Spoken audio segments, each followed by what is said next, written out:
Hey guys, welcome back to the Driven HQ. My name's Adam. Thanks for stopping by my channel. We're going to be talking about the newest addition to the garage, so let's get into it. And here it is, guys. This is the new to me 1977 Porsche 911 Targa in Guards Red. These are very rare Southern Ways wheels. They look like BBS. They are two-piece. Those are actually go back to the 80s. This also has a very rare steel body slant nose wide body kit you would have found on the Turbo. And God knows how he got his hands on it, but this was put on in the 80s. I believe it was 85 when that was put on. And it does not have the slant nose front end fender, and that's because the guy didn't like the look of the slant nose fender. And honestly, I kind of agree with him. I think it looks amazing with the original 911 headlights that came from 1977 with the 80s looking slant nose. And what else is cool about this particular build, and this is literally, I think, a one-of-one car at this point, I've not seen another one, is this has a 3.2 from a 930 87 911 Carrera. So that is very cool. So these 3.2 liter engines were some of the most reliable power plants that Porsche ever made. They are known for going 300,000 miles with not any major engine rebuilds. Now, this one doesn't leak any oil. There's nothing on my floor. It only needs, I think, that right there is the stock exhaust. It's iron, it's heavy, it's a little bit rusted out. I'm gonna put a new Renline valved exhaust, which allows me to make it quiet. Otherwise, I'm probably gonna take the paint here and make it kind of brushed aluminum. You can see this is, I think, is the original paint. It's a little faded, obviously. Now, some of the guys I've consulted have said, hey, you should probably leave a little bit of the character, like leave the trim, you know, little things that kind of show that it's old, like you can see right here. I mean, overall, somebody obviously garage kept this and, you know, kept it in good shape. On the interior, she has some upgraded Renline components here, but overall, it's that classic look, which I really like. The seat is so comfortable. Why don't we take this thing out of the garage and I'll show you guys my point of view drive, and I think you'll get the vibe. Now, understand this is a different day when I had my friend with me, so we're just shooting it here. It's actually Super Bowl Sunday, 2025. And just so you know, guys, if you're new to my channel, this is the Driven HQ. This is a custom garage that I built. It's there's a really cool story. Well, combination of stories on my Instagram feed, but we've got race cars in here. We got the Vanquish. There's a Spider RS that's going to go right here. It's actually on a boat right now. So thankful to have you guys around. I love making car content for you, and let's get into the drive, get this thing out of the garage. So you can easily start the car up in the garage, but these cars are pretty light. It actually feels like my Miata as far as lightness, so I would imagine this car is probably not more than 2,400 pounds. So I'm just going to roll it out a little bit. You might as well. Reason being, it will smell up your garage a little bit. All right, guys, this is a cold start on the 88 3.2. Foot on the clutch, make sure this is engaged, otherwise she won't go.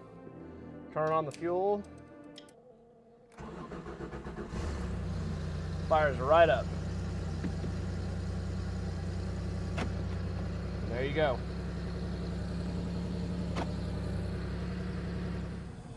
Turn on the fuel.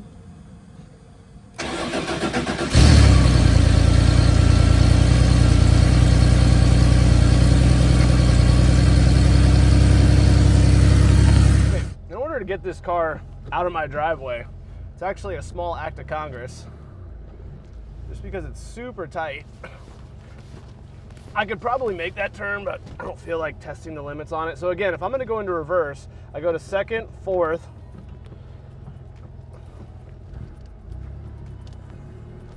That's just so I don't grind the gears. That's what I was trying to say earlier. The clutch overall, if you know how to drive a manual, it's easy, guys. And it's fun, frankly. It's very easy to engage. It's forgiving. It doesn't have that race car feel or anything like that.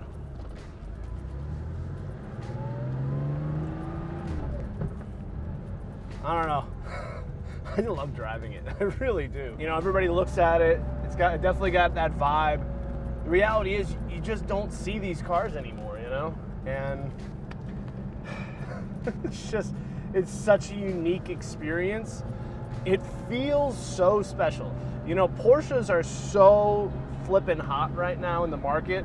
I mean, they just came out with the new 992.2s, and they're like, my build was $286,000. $286,000 for the package that I wanted. Then the dealership tells me there's a $30,000 ADM fee on top of that. You following me? $30,000 ADM fee. I'm like, what? I couldn't believe it. But I actually asked them about a touring. I said, well, how much would a touring be? They said 75 over. So when I say Porsches are hot, I'm saying like they are just maybe the most desirable car brand, and they're still gonna sell every allocation they get at 30 or 75 over, on top of raising the MSRP to where the overs were even just last time. So it's amazing. However, I do feel like these old G-body years of cars are slightly undervalued in the market. Well, we just shot some drone clips for you guys. Could not be a nicer day today. Absolutely love it. It's 64 degrees, sunny. It's a Sunday. Yeah, this is why, you know, you're into the game of cars, right? It's days like today, you know, quiet Sundays. I just absolutely love my life, you know, when this stuff gets to happen, right? We work hard enough to enjoy the fruits of it a little bit, and this is one of my favorite ways to do it. I love cars. You know, if you're new to my channel, I know I'm not a big like subscribe and all that stuff, but I really hope that you guys would appreciate. We would appreciate it if you would, you know, subscribe and enjoy, you know, the content that we try to produce every single week, right? We really work hard on it, so. And, you know, this is a passion project. Like, Driven Nashville does not cash flow very much. You guys would be shocked at how little money one person can make on YouTube. I mean, even getting between 50 and 100,000 views on YouTube, which I consistently will do every month, I mean, it pays nothing. I mean, it's 250, 300 bucks. It's not like a lot of money. You couldn't live off of it, right? So the money that we make from this channel, if any, is always reselling Porsches and other cars, which we do often. And we're getting ready to really start back quite a bit this year, which is fun. I used to flip cars pretty often. I had an old dealer partner that really screwed me, frankly, and it wasn't fun. To this day, he still owes me over $90,000, and we're currently in a lawsuit together. He defrauded over 12 other individuals too. So, you know, there are some bad actors out there. I was never one of them. I am very honest, and I generally love people, and I love cars, and that's why I'm in it. You know, I'm here to help people, not sell them bad things and not honor agreements and promises and contracts. So, but I will say, guys, going back to the car, you know, it's a vibe. I mean, when this thing has the aftermarket exhaust, I think it's going to be just absolutely dialed in and so much better, just the overall experience, you know. Because right now the car is great, but it's just doesn't have that soul, you know. You get more of the mechanical nature and not that raspy flat six vibe that I know car enthusiasts love, right? So take you down one of my favorite roads. You know, the brakes on this car, they're actually great. I'd be shocked if they are original brakes. I did look at them. They didn't look like Willwoods or anything aftermarket that I probably would have installed. Just more of a modern brake, but they feel great, progressive. It's also fun to full throttle shift everywhere you go. Because at the end of the day, this car has so little horsepower that you can do that, you know. Like most modern cars, you're never really full throttling. This car, the complete opposite. Just full throttle everywhere you go. And it's just fantastic. I really love that. You know, the weight of the feeling, it's not hydraulic, it's not electric, obviously. So it is very difficult to turn if you don't have any muscles, you know, or you're a small guy or a small woman. If you're in a parking lot, you know, it's doable, but you're gonna have to two-hand it, you know, pull it. On the driving right now, though, it's super weighted. It's not heavy, it's not light, it's perfect. I mean, it is very, maybe it's these wheels, maybe it's the setup of the car. Again, don't have all the information yet, I just got it. But I will tell you that it feels great, and this car drives fantastic. I mean, there's no vibration to the steering wheel. Brakes feel good, clutch feels good, engine feels good, strong. That's what sold me on the car, 100%. I mean, if this car didn't drive great, I would have said, I mean, it may look good, but you know, it's not a driver. I'm a driver, and this car has a really, really great feel, it's tight, and it's just wonderful to drive. I love it. I mean, I'm giddy about it. I mean, no power down below 4. I mean, like most Porsches, you really got to be in the fuel and in the gas to extract the power.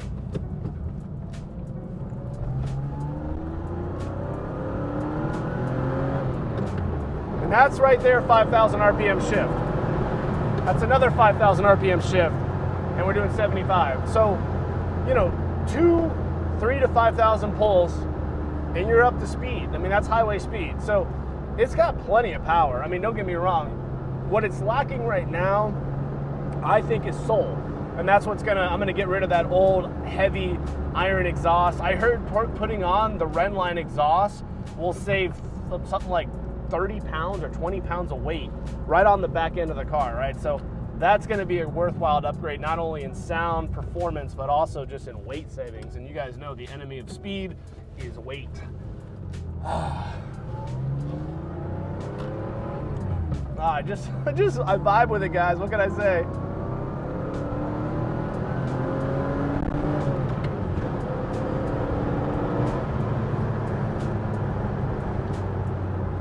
A little bit of brake as we come into this turn. Car sits very nicely.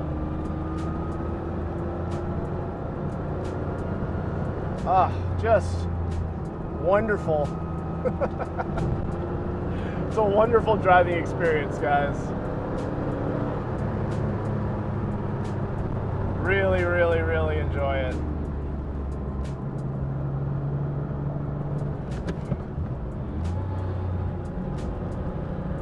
Oh, yeah.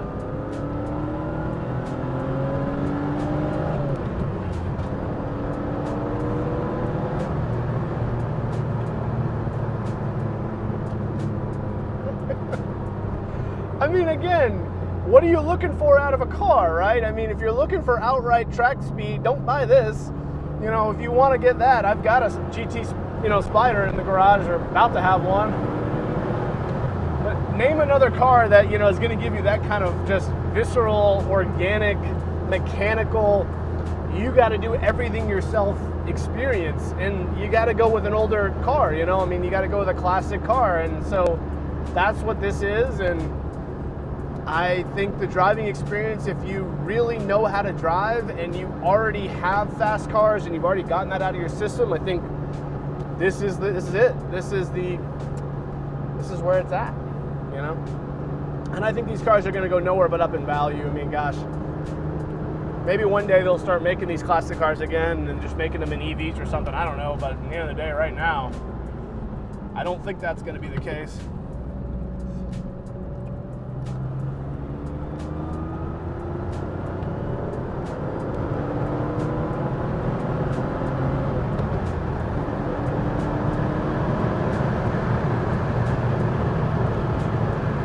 There you go. If you want to get ahead of somebody on the highway, you got enough power to do it. Car drives and tracks great, but I will tell you this car makes 90 miles per hour feel like 90 miles per hour, okay? Modern cars, unless you're hitting 150, 140 miles an hour, it's not that exciting. I mean, you get in a Turbo S, that thing will do 140 before you know it, and you're like, how fast are we going? Oh, 140. It's like nothing. There's no feeling of speed because it's so well engineered and so well built. This thing, at 90 miles an hour, you're getting a little white knuckled, you know what I'm saying? And it gets the juices flowing, and that is really cool to me because at 90 miles an hour, you're not really speeding that much, especially on the highway, especially these days. So I'm just saying, I really think that's a cool feature of the car. I appreciate with these older cars, I mean, something about modern cars, they're just not that exciting unless you're at the limits. But the problem is the limits are so unbelievably high. I was in High's wonderful, ironically, Guards Red, same color as this, and it's an awesome car. Don't get me wrong, like I love the car, but it's a 3RS and it's a 992, and so the limits on that vehicle are so unbelievably high that on the street, you're not even getting to 610 on that car. Whereas this car, 610 is default, and then if you really get on it, it gets up to 1010 real fast. And it's fun, you know, and it's just like, what are you looking for from a car? If you're looking for 0 to 60, this ain't it. If you're looking for track times and lap times without, you know, I mean, you could make this car do that, but you're going to have to put a lot of money and time into it. But just as it is, out of the box, more or less, and granted, this isn't out of the box, but you know what I'm saying, it's fantastic. And I think if you can get one with a 3.2, so the 3.2 is really important because it's a reliable power plant. There's no oil leaking on my floor right now. The smell in the garage isn't that bad. It doesn't have that super, you know, like stinky gas smell.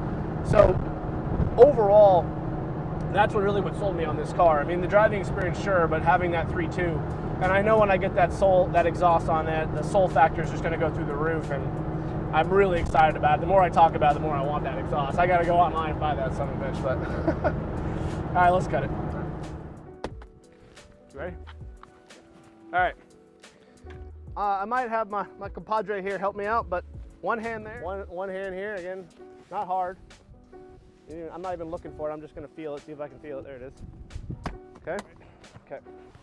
Now you do have to kind of pull it all the way to the right, and that does kind of allow you to release it, okay? From there, pull it forward a little bit. Okay, that's it. I will say, can you do it with one hand? I think you really could. All right, so now what I'm gonna do is I'm going to take it and I'm gonna flip it over, okay? And I'm gonna have my compadre here put the camera down and help me. So now we have a convertible top experience on an amazing, perfect day, right? Life just even got a little bit better, okay?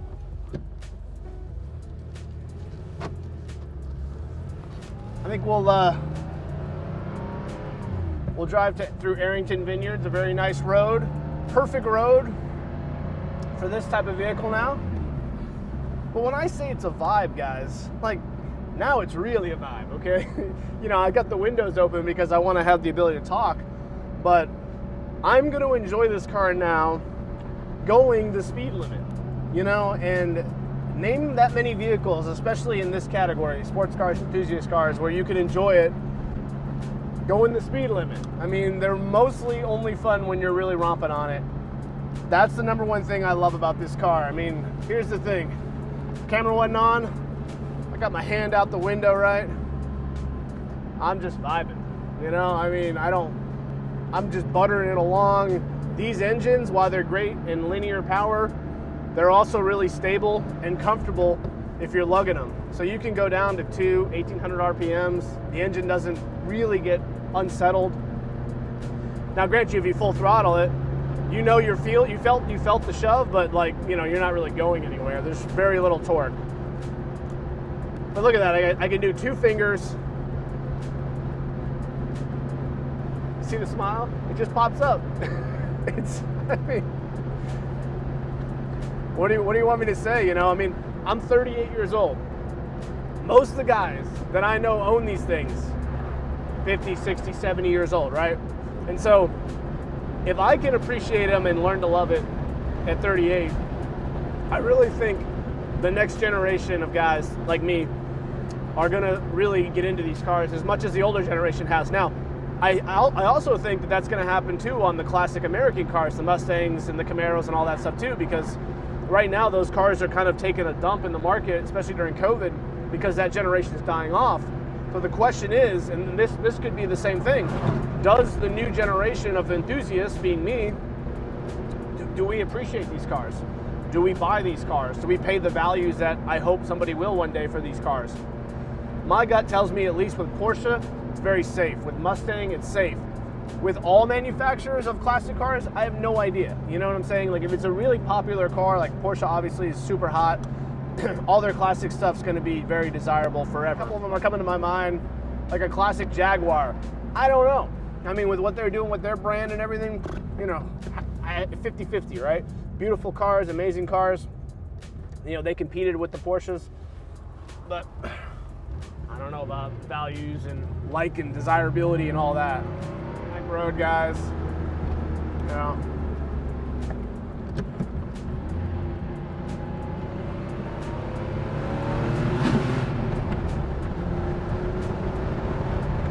just love it. Fun to drive. You know, it's old, it's classic, but it's still a sports car. You know, it was the best that they could do back in the 70s and with the engine in the 80s. And so, hats off to you, Porsche, because even today, it's still got a very pleasurable driving experience. And we were just talking about it. While the car is a lot smaller than a 991, 992, a lot smaller, frankly, we're not touching. And with these seats, I'm comfortable. I have headroom, I have leg room, I have shoulder room. And so in no way am I feeling like I'm in a tight sports car. And so that is just something that I think the 911, because the engine was in the back and they were able to have a really low slung transmission and floor, it just makes the car really great to live with, you know? Now you could argue that it's not mid-engine or front engine and the benefits of that and all that way, driving characteristics, and that's a whole way. And I will say, you know the engine's back there. You feel the heat. You know that the weight balance when you get into a turn, it's all back there. And one thing you guys should know is now this car is probably not something you're gonna, really have to worry about very often, but if you're gonna drive the turbos and stuff and you're hot into a turn, you need to make sure that if the back end starts to brake on you, that you continue to gas through the turn. You do not want to let up, because what's going to happen is it's going to take the weight off the rear tires even more and you're going to spin. And that's the characteristics of these 911s, especially the classic ones. The new ones, they have so much damn technology and so much over-engineering that you really got to be an idiot to spin one of those things. I mean, especially if you keep the stability and traction control on, because they will, you literally have to almost try to, because there's so much technology. This, on the other hand, if I'm going 60, 65 into a turn, I should probably be doing 20 or 30 in, and I'm hard on it, and she starts to brake, I have to continue to gas through it. Now, the caveat to that is, if you know you can't gas through it at all, then you have to continue to hold the fuel while you brake with your left foot, and that's called trail braking, and just hope that you balance it out perfectly.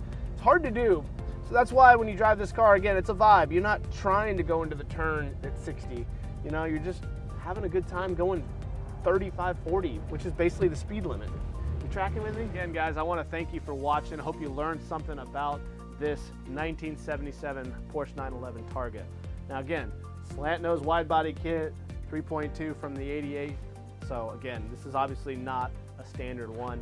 I love the way it drives, and I really just love the overall sensation that you don't have to be going excessively over the speed limit like on these modern GT cars to enjoy this. You can literally just go the speed limit, take the Targa off like we did today on a beautiful 65-degree sunny day now, and just love it and enjoy it. And I really think that these are a good value. I would even argue when it has a 3.2 and things like this that it's undervalued. But if you were to get a stock one of these, I was noticing there was a red one, 64,000 miles for a 77 Targa, and they were asking $62,000. So that is still a pretty good value. I paid a bit more for this, having all the stuff that's been done, but at the end of the day, that's what a stock 77 Targa was going for, and that was also red with tan interior, so it was pretty apples to apples. So again, 60 grand, I think this is one heck of a good looking exotic car. Now, grant you, with the wide body and the hips and the haunches and the wheels and all the other things that this thing has done, and what I'm gonna do with the red line parts and the exhaust, it's really gonna add that next extra level. But either way, hope you learned something, guys. If you did, go in the comments below. We've done hundreds of reviews on the channel. We've also done a ton of Porsche content, well north of 30 plus reviews on 991s, 992s, 997s, 996s, 930s. We've done them all. This is probably the first, or actually the second G-body review I've done. The last one was an 87 Carrera in Nougat Brown, which is a really rare color. That was the car that we were reselling at the time. So this is something that I'm excited about for the 2025 season, and I look forward to sharing it with you guys in the future and going to local car shows. If you have any opinions or thoughts, leave them down below. If you want to share this with a friend who might like the content, we sure would appreciate it. It's the only way we grow. And thanks for watching. I'll talk to you later.